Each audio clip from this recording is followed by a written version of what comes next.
The wind off of the sea was freezing. The tall pines and oaks were snapping backward, breaking off limbs. There was a storm coming in from the void of the sea. Cracks formed in the black veil above when the lightning would arc white hot, shattering the night sky. A cold foam of sea spray hits his long gray beard and runs down a scarred face. The sea was angry tonight. Behind him, near the village gate, the firelight from the guard stations are silhouetting his back with orange flames. The wind blew so hard, it seemed to even dampen the distance the firelight could cast. He was instantly swallowed up by this dark night and absorbed by the black tides. No firelight could penetrate the darkness of these waters or the sky that held the twinkling stars.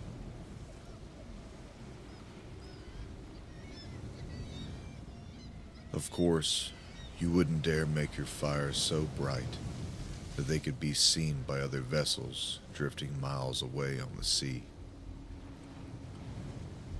During this age, man himself could not be trusted, let alone visitors. Every night, the old man came to this rocky outlook and would watch over the seas, sometimes for hours. His wife would bring him warm broth and rich, thick bread and sit there with him most nights. However, it was getting too cold for her old bones to sit with him now, especially on this night. She sent him out with a tankard of warm broth and 2 extra layers of fur cloaks. It was miserable cold that night.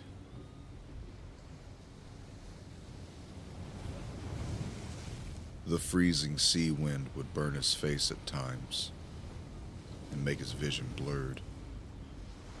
The brutal part of the winter was coming, when the snow would not stop falling and the harbor would freeze.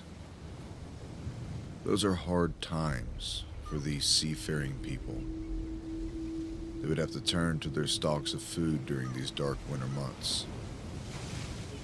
The smoked fish, wheat, dried fruits, vegetables, and wild game would sustain them as it always had. Their hunters would risk their lives soon, going deep into the forest in search for game. Most families in the clan had to provide their own meat, but thankfully the vegetable harvest was always plenty. The new land had such rich soil that they never had a failed harvest yet. There were voices speaking behind near the gate. A tall man covered in thick dark pelts pointed out towards the cliff that knifed its way into the darkness where the old man stood watching. There was a sound of an amateur trying to stalk and surprise its prey. He could hear the shuffling feet that were slowly easing up behind him, patted the ground like a wolf in the snow. He was impressed. With a sudden quick spin, the old man struck out and hit the attacker in his legs.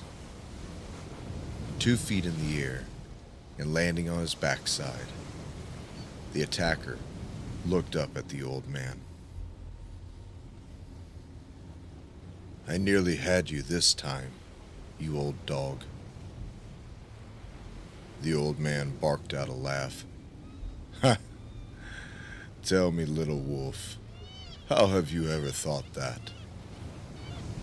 "I'll get you one day, grandfather." The young boy got up laughing. The young boy was covered in extra furs tonight and looked like some wild beast or troll from their sagas. Rushing up to his much taller grandfather, the boy was embarrassed and then picked up so that he can watch the sea as well. Does your father know where you are, little wolf? Yes, I told him and mother that I wanted to come and stand watch with you, the young boy said while twisting the braids in his grandfather's long beard. Ah, good. But there is one problem. You are getting much heavier now, boy. How many deer have you eaten this month?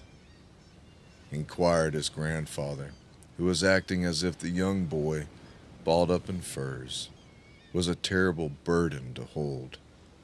The furs probably weighed as much as he did, and the boy barely came up to his hip. I eat everything that gets put in front of me, and when father is not looking, I may steal a drink of his mead. The boy laughed in a sneaky way. His grandfather couldn't help but laugh with him. Now you're stealing. That is a sin, little wolf. I may just have to inform your mother of your perpetual thievery and put an end to this. Oh no, grandfather, please don't. Mother would be furious with us both, said the little wolf. Oh? How did I get wrapped up into your mischief? Asked his grandfather. Because you watch me do it when we eat at the great hall, and then you refill his cup with yours when he's not looking and telling his stories. His grandson had him now. I see then. We are both criminals together. Lord, forgive us both and give this child wings. The grandfather prayed out loud as he acted like if he was going to toss the young boy over the cliffs. His grandson yelped, "No!" and clung to his grandfather like a barn cat with all claws digging into his furs. He then sat his grandson down, gave him a drink from his tankard that contained the rich, warm broth. He couldn't stay out late now, like he usually would, now that he had his little wolf with him. Despite the furs and the laughter, the wind chill hit them both, and the frost bit through every layer of protective pelts. The boy ran and hid by his grandfather's legs and wrapped himself in his layers now as they both stood staring out into the sea.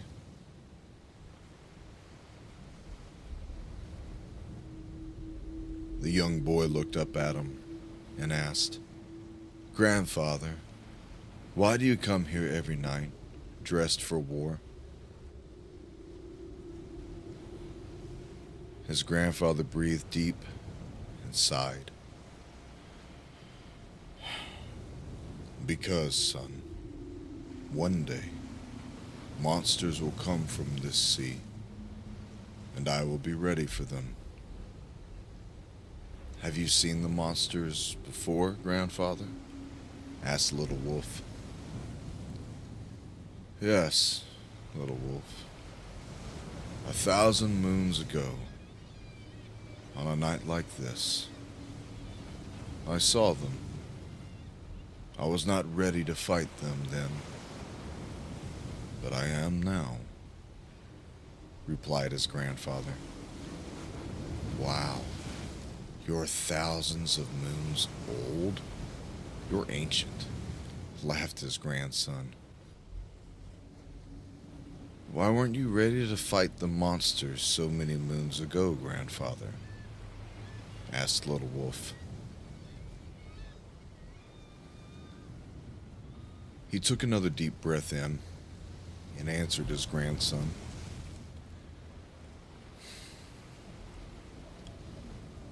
I was too caught up in the world and didn't believe in such things.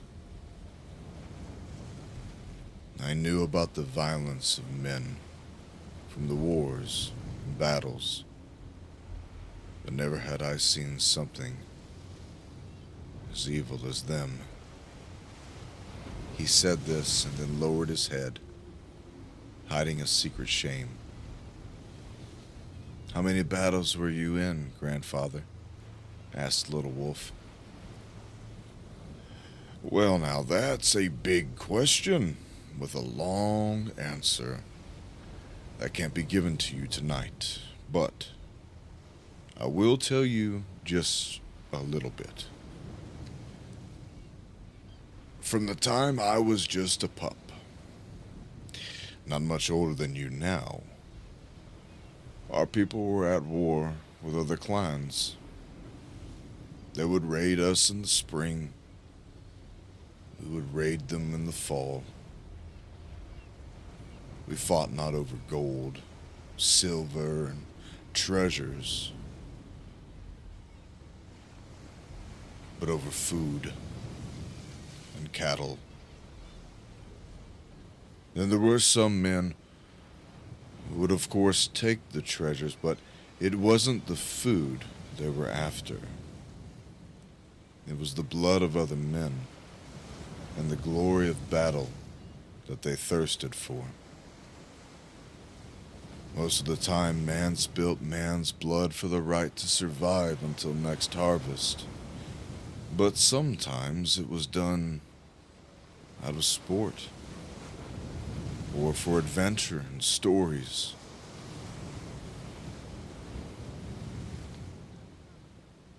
It was a bloody, horrible time then. Many were slain. Many good men turned into monsters also. Possessed. Blood-crazed. Monstrous men who devoured entire villages with the sword.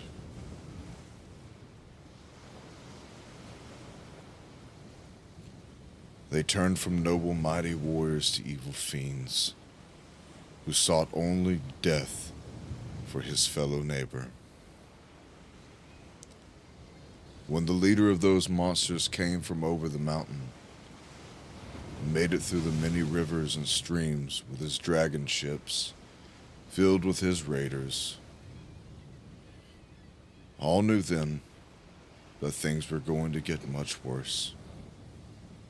The things they did to people's son. It was so awful that I wish not to tell you.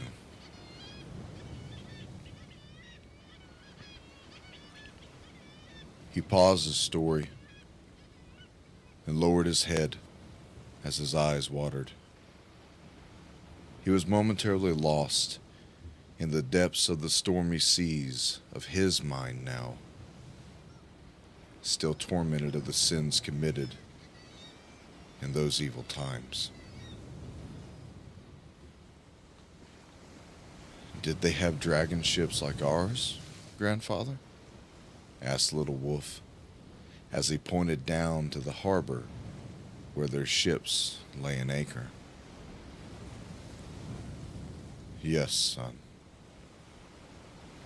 Just like those. He quietly replied to his grandson.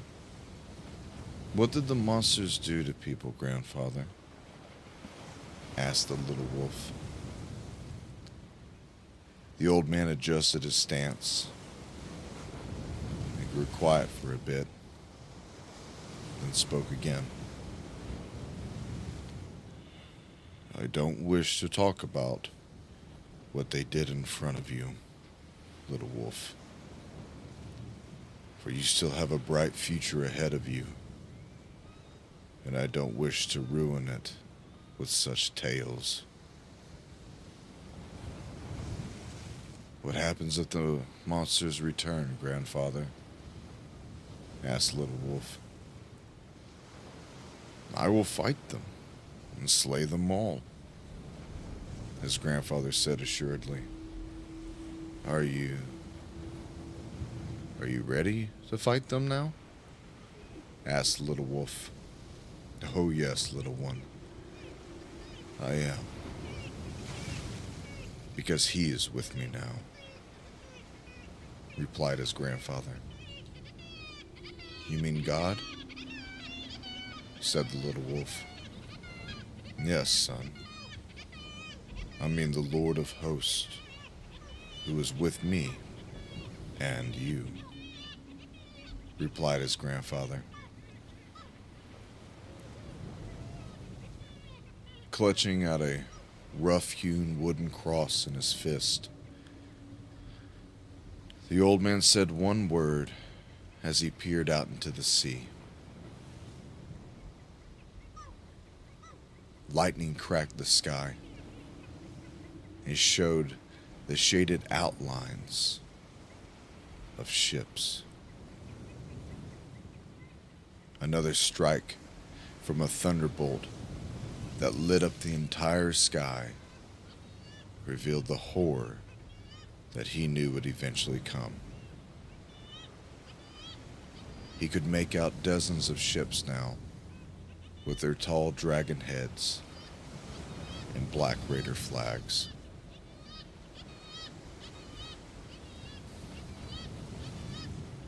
What makes you ready to fight the monsters now, grandfather? Asked Little Wolf. Because I have faith in him now. And that's all I need, replied his grandfather. A wicked wind picked up, blowing the young boy's long blonde hair and whipping at the warm furs that covered his small frame. His grandfather knew this wind would only quicken the speed of those ships. He spun his grandson around to look him eye to eye. Run along now, little wolf, back to the great hall, and wake your father, my son, and tell him the monsters are here at last. The night air was filled with the blast of a deep horn. Where's the Jarl? Excited men shouting as they sprinted in mass numbers to the sea. Where is Jarl Thorhund? The warriors asked the sentry guards as they rushed out of the front gate. My lord Magnus, the Jarl, your father, is at the sea cliffs, near the Overwatch station, said a tall, lean man with a very large horn around his waist and sheathed sword at his hip, named Sven Firehair. Firehair was a village elder and also the leader of the village defense forces.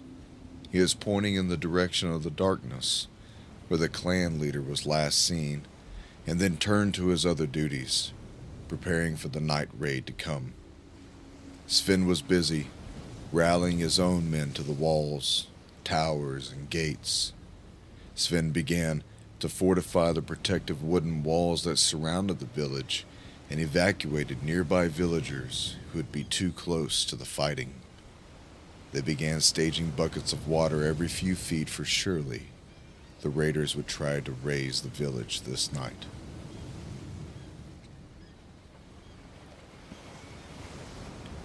Sven had archers in every tower and along every rampart of the wooden walls. The walls themselves were made of oak trees that had been hewed by the clan nearly 10 years ago. They were positioned upright in the ground, nearly 6 feet deep, with the tip of the tree shaved into sharp flesh-tearing points. Their village was smaller than most compared to the one in their old lands, where they escaped from. So many families and little ones now. It was a blessing worth fighting and dying for. The Jarl roared out, "To me, brothers!" holding his giant axe over his head. Magnus, the raiders are here. Get the men in position while we still have time. Jarl Thorhund said to his son. To the beach! To the beach! They're landing near our port. The Jarl shouted and pointed down towards the harbor, where all of their own boats and fishing nets lay. Firehair, protect our people. Don't let one of those monsters in, yelled the Jarl to his friend Sven, the gate master and leader of village defense forces. Sven raised his sword with his right hand over his head and saluted the Jarl with his left fist over his heart. With my blood, brother, it will be done, replied Sven as he turned back to organizing the defenses. As the young men are all running down to the landing, the old Jarl laughs at the sight of it and at his own condition. I am too old for this, he painfully huffs out. Now down on the landing, the men start to take up positions. This raid had been rehearsed for 10 years. For 10 long years, they have known a strange peace that was never experienced in their previous lives. They had created a fortress and were blessed to have plenty of healthy, available warriors. Though most of them were still young hot bloods who sought to prove themselves to the graybeards in their clan, they were all well trained and ready for this night. Jarl Thorhund spotted his old friend Bjorn Blademaker, the village smithy. Bjorn was a renowned archer and could hit anything he aimed at. So, of course, he was tasked with teaching the men how to fight the distant war with a bow. Bjorn was also one of the village elders, who was with the Jarl during their early days before they escaped to the new land. They were close friends, and their families were intertwined by marriage. Jarl Thorhund called out to Bjorn, Blademaker, get your archers into positions and get ready to light those ships on fire. Space your men out, light your bonfires. I want 3 burning volleys screaming at them as soon as they get on the beach. Wait for me to give the order, then start firing. Once those ships are burning, pick off as many of the devils as you can. If you can hit the other ships further out as they approach, then do it. Force them to jump into this freezing water and swim to us. Yes, my Jarl, we will do it, Bjorn replied quickly, turning around and started back to his group of 40 archers. Jarl Thorhund stopped him before he could get away and took his hand. The men looked face to face. Then the Jarl said, Bjorn, make those ships burn. We don't want any escaping. No, we don't, Jarl. They will burn. The 2 old friends shook hands like brothers and went back to their assigned duties. Form your lines. Form your lines. I want 30 men to take up the front of the shield wall. I want it 6 men deep, barked out the Jarl. Next formation. Move down, form your lines. You'll be the flanking position. Magnus, get those men 30 across and 6 shields deep. Don't let them get to our archers. We will take the brunt of it. You wait until I give the signal, and then move in. Go. Go. Spearmen up front. Get between those shields. Make room. Make room. You know how this works. Someone light those damn bonfires so we can see. Unsheathe those swords, men, and have your axes ready. Get ready for their first rush and their wall formations. We can't give them the time it will take to form up. We must meet them at the shoreline. As soon as they hit the shore, Their archers will unleash hell and death upon us. Be ready with those shields on the front of the wall. Everyone behind the wall, shields will be raised high overhead. We will move forward together and overwhelm them. The boats were storming in, driven by some unholy tide. There were 12 dragon ships, filled with 30 to 50 men apiece. They vastly outnumbered the defenders. The men aboard were readying their nerves, preparing their hearts for the invasion of this new land, and to murder those whom they called the traitors. They called them traitors because this clan left the old lands and the old gods behind in search of a new home, to serve a new god. They were repulsed by this clan's renouncement of their oaths to the gods. The Northmen were well known for their worship of the old gods and despised this new Christian god. This new clan of invaders, these savages and barbarians, were not strangers to the defenders. They were well known to the Jarl and the elders of his clan.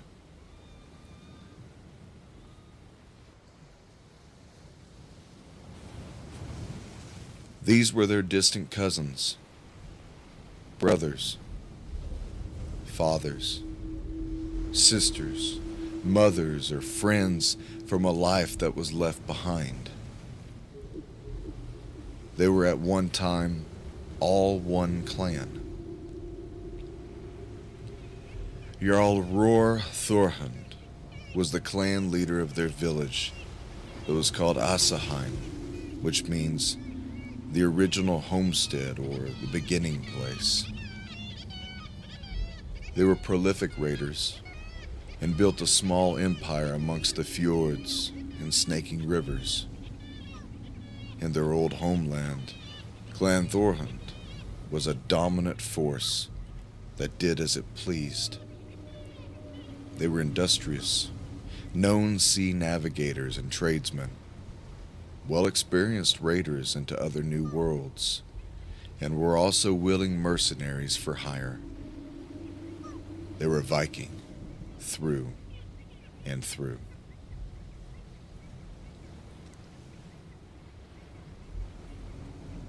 However, it was upon one of the many successful raids into England that the Jarl had acquired a large leather-bound book with a cross on the front of it.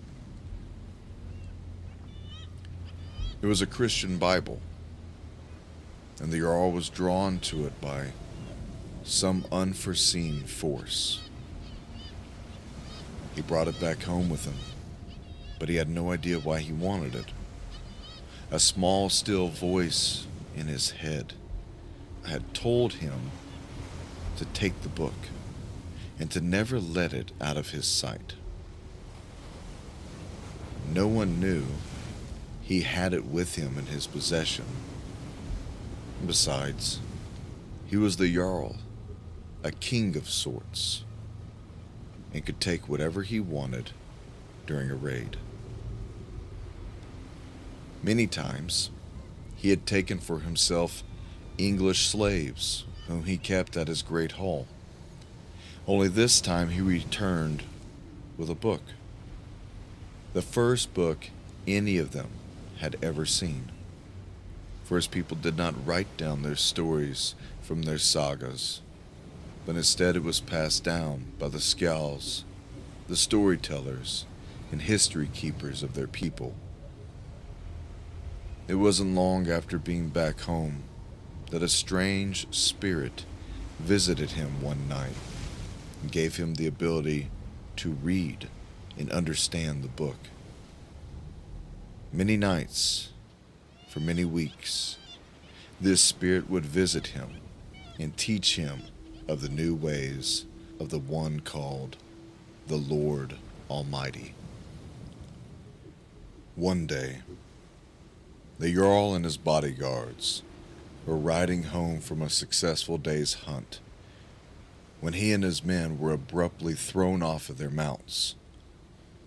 There, standing in the middle of the road, was a tall figure who shimmered like the fires of the smith's forge, and whose skin glowed like a sword that was pulled out of the coals of those fires. The brightness of this figure blinded both the horses and the men. They were all terrified, hitting their knees and lowering their heads. The man in the road looked like he was made of gold and fire. And suddenly, he spoke to the Jarl. During this time, the man introduced himself as Jesus, the Son of God, and that he had to leave everything behind and be one of his followers. He was told to leave his village and leave his life behind and to start a new home in a mysterious land that he had never been to. Once he returned to the great hall in his village, the Jarl told his family and the men of his clan what happened on the way back home. He told them that he met the Son of God, Jesus Christ, and that they were to abandon their home, leaving behind their lives and the old gods. This caused an outrage in the great hall, and a civil war in the clan erupted. The spirit that had visited the Jarl also came to the dreams and visions of many others. Soon, half the village left their home. The clan was divided, and they had to flee on the ships sitting in the harbor. Shouts of traitor and oath breakers were hurled at them as they would make their escape. They left with barely anything in regard to food, water, or other provisions. On the Jarl's ship was his only remaining slave, a Christian monk that was taken from an English monastery who had learned their heathen language. The monk, known now as Brother Asriel, would read to them from the Bible and taught them how to pray. The monk would speak to the clan about how the Lord provides for those who seek him. The escaping villagers would pray throughout the day and night, searching for their new Lord. 2 days of floating downstream, the clan made landfall near a small cove. They were able to make camp then and find food and water. The Jarl was the first to be baptized, soon followed by hundreds more, to include the children. On that day, nearly 200 who could stand were baptized.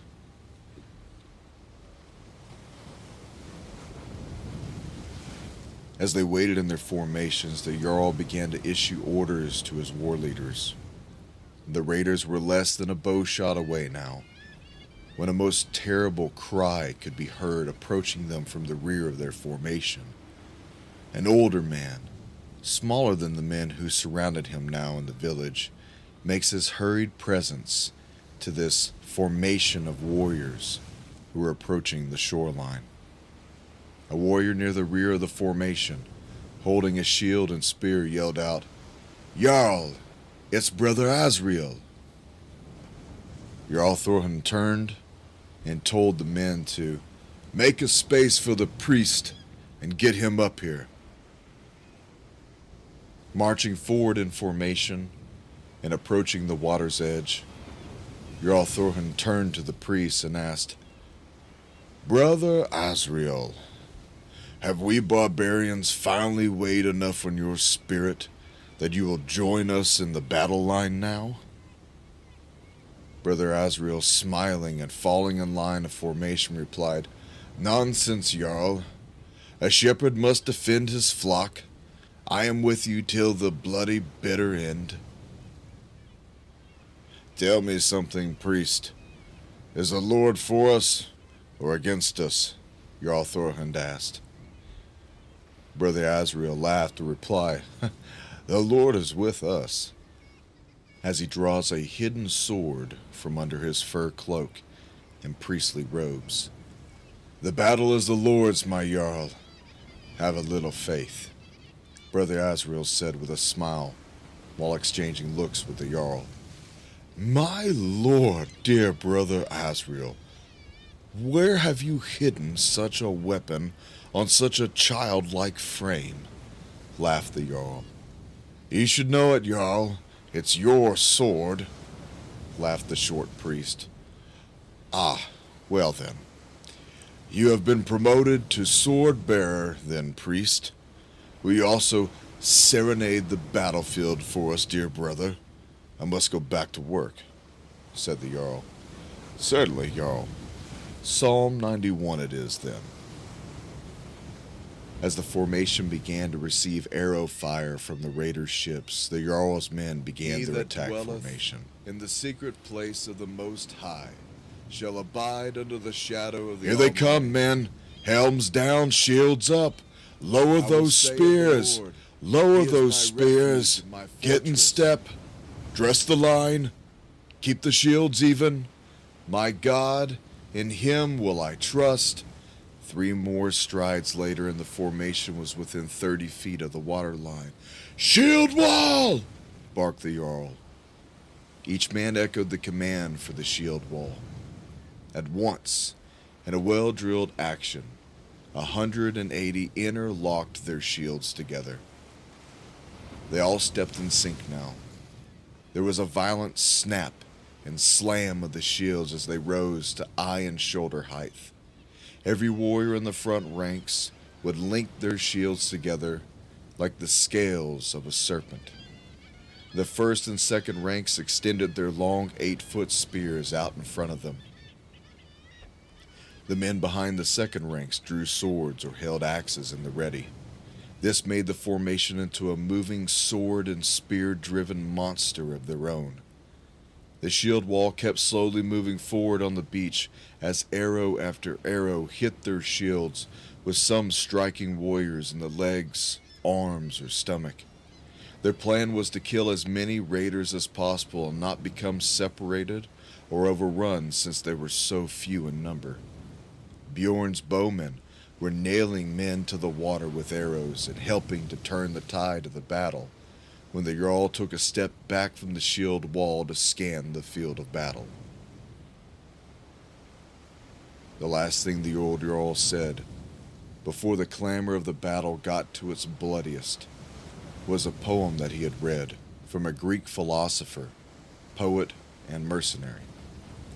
He quoted the Greek before the shield wall met the largest force of the raiders. Be brave, my heart.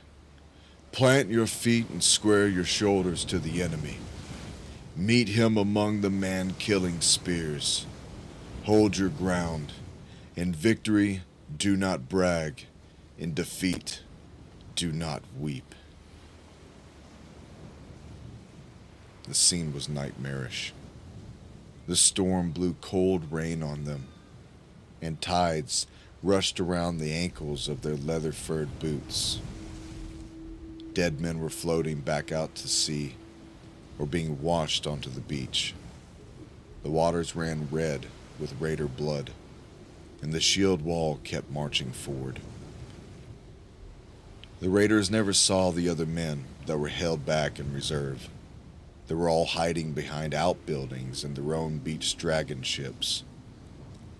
The archers were held in an area that was heavily treed and hidden by the darkness.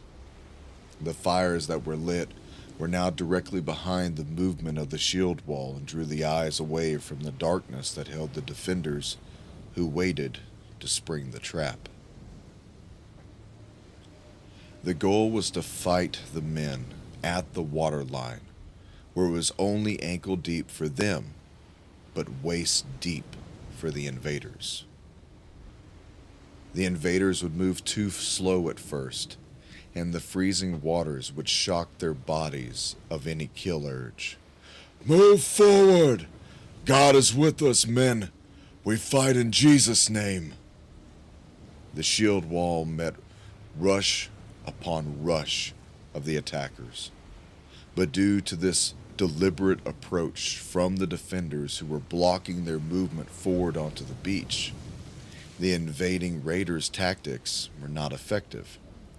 The water was so cold, the raiders couldn't wait in water any longer for fear of freezing to death, so many of them rushed back to their boats, and that's when the trap was sprung. The Jarl repositioned the formation and had the 4 reserve lines in waiting divide to make the front of the walls and spears triple in size. He told the 3rd and 4th ranks, separate and move to the left of the formation, while the 5th and 6th lines moved to the right of the formation. The shield wall was now 90 men across, with each man having an auxiliary man behind him to watch his back or help fill a hole in the wall when the time was needed.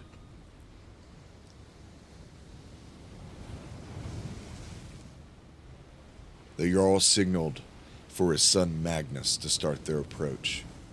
They would create an L-shaped style ambush between the 2 shield walls. Magnus's men would walk through the beach where the raiders were forming up and around the beach ships. They would force the raiders into the waiting spears and swords or back out into the dark, freezing sea waters. Faced with drowning from fleeing or eaten by the sharks that had now started to arrive due to the commotion of the fighting and the blood in the water. Every man who ran would eventually be met with a fuselage of arrows screaming at them. The horn blast of retreat was sounded, and the raiders began to flee en masse to the boats that were anchored in the waist-deep water.